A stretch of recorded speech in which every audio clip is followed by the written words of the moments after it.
YouTube के सभी दर्शकों को मेरे नमस्कार। आप सभी को राधे राधे, जय श्री कृष्णा। तो आज हमारा जो पड़ाव क्लास नंबर 1 से शुरू हुआ था, क्लास नंबर 54 तक पहुंच चुका है। आज की क्लास में हम हिंदी सप्ताह 9 का दिवसीय करेंगे। 1 से 5 तक, दिवस 1 से 5 तक जो आपने पढ़ा है बच्चों, उसका एक टेस्ट सप्ताह 6 में होता है। तो चलिए शुरू करते हैं आज की क्लास। आपके घर में शक्कर का उपयोग कर कौन सी सामग्री बनाई जाती है? बेटा, शक्कर से आप खीर बनाते हो, है ना। दूध में चावल डालेंगे और शक्कर डाल दो, खीर बन जाएगी। तो कोई भी चीज़ मीठी जो बनती है वो शक्कर या गुड़ से बनती है। तो मिठाइयाँ बनाने के लिए शक्कर लगती है, चाय बनाने के लिए शक्कर लगेगी, खीर बनाने के लिए शक्कर लगेगी। तो इन सब में शक्कर का उपयोग होता है। आप अपने कौन कौन से रिश्तेदार के घर जाते हो?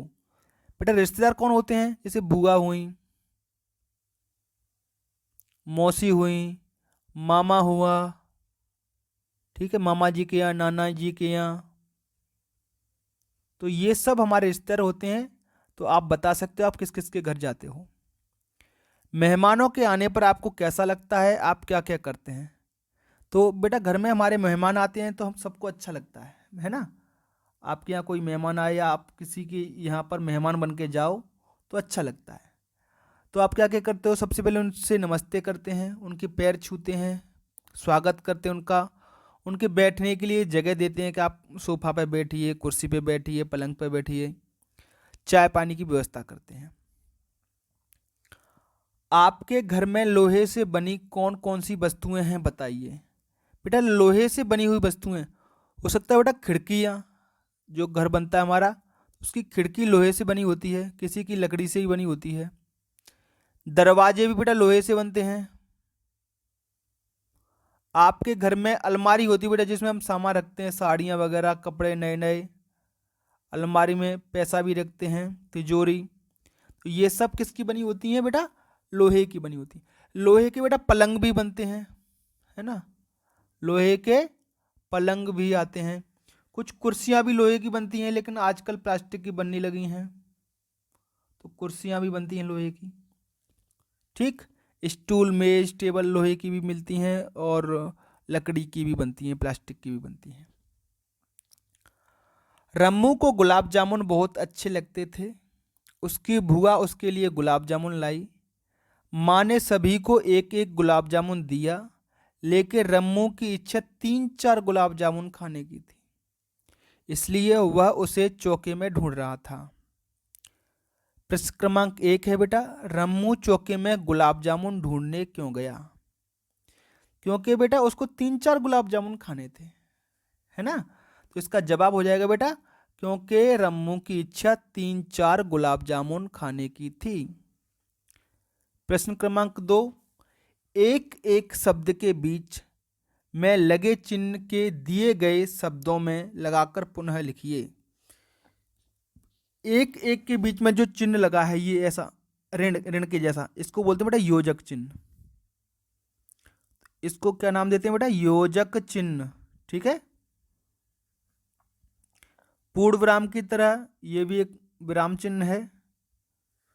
तो 3-4, तीनों चार के बीच में ये ऐसे योजक चिन्ह लगा दो, बार बार ये योजक चिन्ह लगा दो, जल्दी जल्दी योजक चिन्ह लगा दो। अगला प्रश्न है, रम्मू की जगह आप होते तो क्या करते? तो बेटा, अगर मैं रम्मू की जगह होता तो माँ से मांगकर और गुलाब जामुन ले लेता, या जो गुलाब जामुन बांट रहा है उनसे मैं ले लेता मांग कर। बेटा, ऐसे घर में से कोई भी चोरी छुपे से कोई भी चीज़ नहीं खानी चाहिए हमें, ठीक है।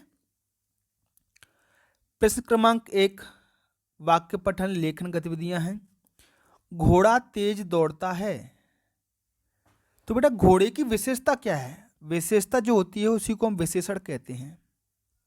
जैसे मैंने लिखा है एक शब्द बेटा, काली बिल्ली। अच्छे से समझना प्यारे बच्चों, यहाँ से प्रश्न आपके पेपर में भी पूछे जाएंगे, वार्षिक परीक्षा में भी आएंगे, ओलंपियाड की परीक्षा में भी आएंगे। काली बिल्ली, बेटा बिल्ली तो कोई जानवर हो गया। अब बिल्ली कैसे रंग की है? काली है। तो काली इसकी विशेषता हो गई।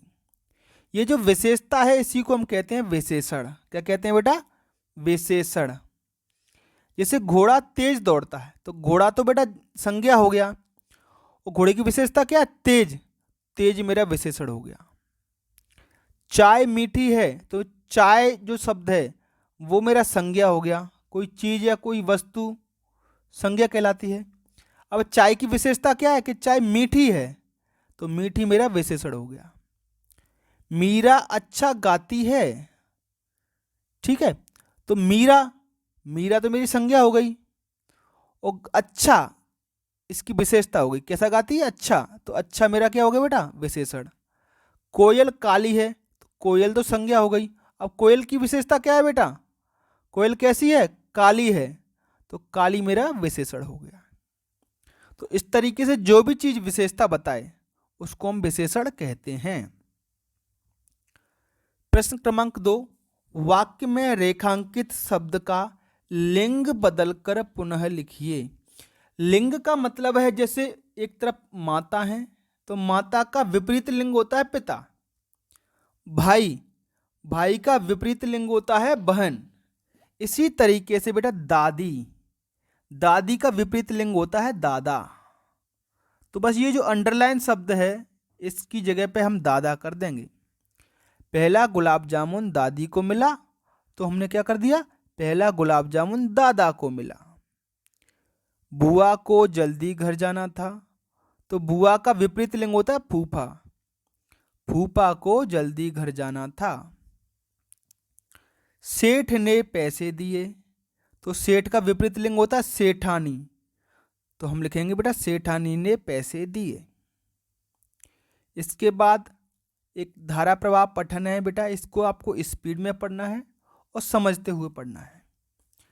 भारत देश को प्रकृति ने कई उपहार प्रदान किए हैं, इन्हीं में से एक अनुपम उपहार है यहाँ की ऋतुएं। ये ऋतुएं समय समय पर आकर अपनी खुशबू से मन मोह लेती हैं। इन्हीं 6 ऋतुओं में से एक वर्षा ऋतु है जिसका इंतजार पृथ्वी का हर प्राणी करता है। तो कितनी ऋतुएं हैं बेटा? पूरी 6 ऋतुएं, मतलब मौसम। ठीक है, अभी जो समय है वो शरद ऋतु का चल रहा है, फिर वर्षा ऋतु आती है, गर्मी आती है, ठंड भी आती है। तो प्रकृति का अनुपम उपहार किसे कहा गया है? तो बेटा देखो, इन्हीं में से एक अनुपम उपहार है यहाँ की ऋतुएं। समझ गए? तो ऋतुएं प्रकृति का अनुपम उपहार हैं। गद्यांश के अनुसार पृथ्वी का हर प्राणी किसका इंतजार कर रहा है?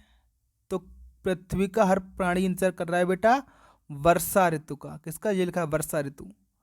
तो इस किसका शब्द की जगह हम लिख देंगे वर्षा ऋतु, और पूरा का पूरा वैसा ही जवाब हो जाएगा। गद्यांश के अनुसार पृथ्वी का हर प्राणी, ये पूरा लिख दिया हमने। इस किसका की जगह लिख दिया वर्षा ऋतु का इंतजार करता है। बेटा यहाँ पर जो यहाँ है इस जगह पर आपने 1 मिनट में कितने शब्द पढ़े उसकी संख्या आपके शिक्षक लिखेंगे। ठीक है प्यारे बच्चों, चलिए आगे बढ़ते हैं। अगला है बेटा स्वतंत्र लेखन पठन। पुस्तकालय से कविता की किताब लेकर कविता पढ़िए। तो आपके स्कूल में पुस्तकालय बना हुआ है, वहाँ से कोई भी किताब उठाइए और कविता पढ़िए। और उसके बाद आपको चित्र भी बनाना है। तो पहला जो चित्र बनाना है वो बनाना है आपको बादल का। ठीक है, तो बादल का चित्र आप बना दोगे और उसमें रंग भी भर सकते हो। और एक प्रश्न मेरा बेटा आपसे है कि इस बादल को अंग्रेजी में क्या कहते हैं, वो आपको कमेंट बॉक्स में बताना है। ठीक है, दूसरा चित्र बनाना है पेड़। तो ये पेड़ का चित्र इस तरीके से आप बना सकते हो, इसमें रंग भी भर सकते हो। और पेड़ को अंग्रेजी में क्या कहते हैं वो आपको कमेंट बॉक्स में बताना है। इसके अलावा एक नदी का आपको चित्र बनाना है। तो मैंने नदी का चित्र बनाया, देखो नदी, ये थोड़ा सा पहाड़ बनाया है, पहले पहाड़ के ऊपर सूर्य निकल रहा है और ये नदी बह रही है। तो इसमें 3 चीजें हैं, एक तो पहाड़ है बेटा, सूर्य है और नदी है। तो पहाड़ को अंग्रेजी में क्या कहते हैं और सूर्य को अंग्रेजी में क्या कहते हैं और नदी को अंग्रेजी में क्या कहते हैं, ये आपको कमेंट बॉक्स में बताना है। ठीक है प्यारे बच्चों, चलिए आगे बढ़ते हैं। चित्र में से किसी भी एक विषय पर एक वाक्य लिखिए।